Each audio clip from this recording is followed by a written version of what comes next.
Niaqornat, the town, is about 70 people. I think it sort of fluctuates between maybe 70 and 80 people. And it's just a tiny fishing and hunting village. I'd say sort of 75 or 80% of the food that they eat is caught by them, hauled out of the sea. It's an interesting place because so much there is dictated by the weather.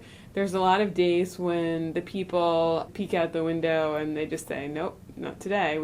But it's interesting too. The men sort of spend most of their days out in their little open boats shooting seals and things like that and fishing. And the women appear to spend all of their time indoors. The houses were very snug and secure feeling, and they needed to be because I think it gets pretty brutal there. In Niaqornat, they don't use kayaks anymore. They are constantly drinking in gasoline, and even though they do keep their traditional dog sleds, I think it would be hard for life to continue if they didn't have gas. Whales are the big thing. They hunt beluga. I was there when they brought in a big boatload of dismembered beluga whales, and narwhals obviously are a huge thing for them.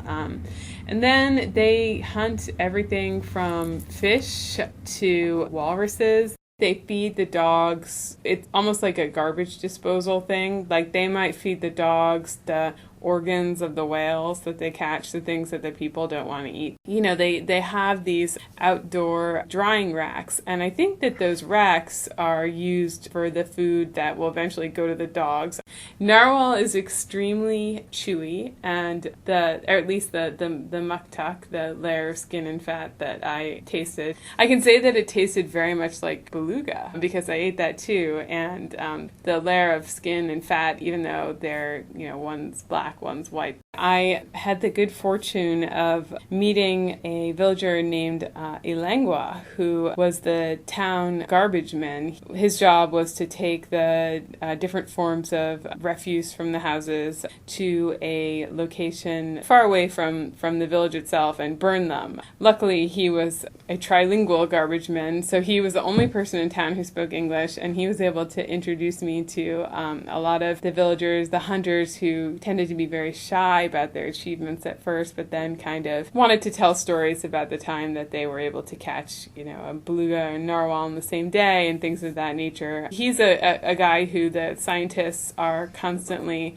in communication with in America and in Copenhagen because he kind of helps set things up.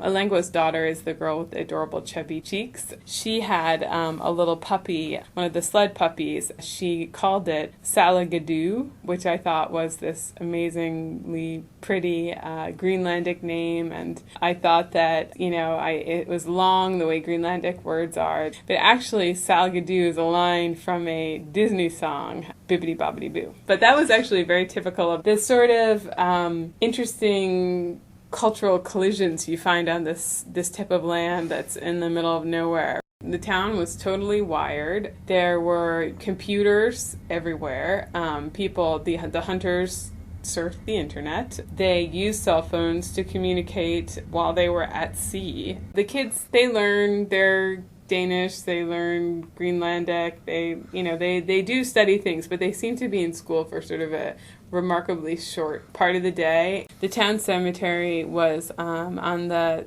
highest point of land in the town itself, where people for at least 100 years had been buried, and it was very sweet to see that very careful attention was paid to the graves. They have this beautiful sweeping view of the fjord. The helicopter comes to the town to drop things off and to pick people up and take them to medical appointments and stuff in bigger towns. I was able to catch a ride on that helicopter, and it was a really neat way to leave the town and to see the icebergs getting smaller and to look out for whales. It was fun.